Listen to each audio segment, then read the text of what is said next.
तुम्ही गोवामध्ये पण का परफॉर्म केला होता? हो, केलंय. कुठे कला अकादमीत? कला अकादमी. कला अकादमी ही अशी वास्तू आहे, जी मला खूप प्रेरित करते, खूप पॉझिटिव्हिटी देते. कारण मला माहीत नाही त्या अख्ख्या वास्तूतनं खूप पॉझिटिव्हिटी आहे. तिकडे आजपर्यंत झालेले सगळे प्रयोग सणसणीत होतात. त्या वास्तूत ते कल्चर आहे गोव्यात आणि त्या वास्तूला सुद्धा खूप मोठा इतिहास आहे. इनफॅक्ट आज त्या वास्तूचं ओपनिंग झालं आहे, रिओपनिंग. मी सकाळी जाऊन आलो तिकडे नुसतं फील घेण्यासाठी. आणि आपले जे गावडे साहेब आहेत, मंत्री म्हणजे गोविंद गावडे, त्यांच्याशी भेट झाली माझी आज सकाळी. मी त्यांना सांगितलं मी फक्त फील घ्यायला आलोय गोव्यात आणि या वास्तूचा फील घ्यायला आलोय.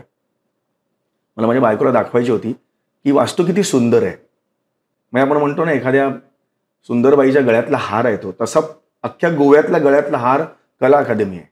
तिकडे गेल्यावरच ना काहीतरी एकदम रिलॅक्स, एक म्हणतात ना, एक मेडिटेशन आहे असं वाटतं. कारण मागे जी खाडी आहे ना, तिकडे मी अनेक वेळेला बसून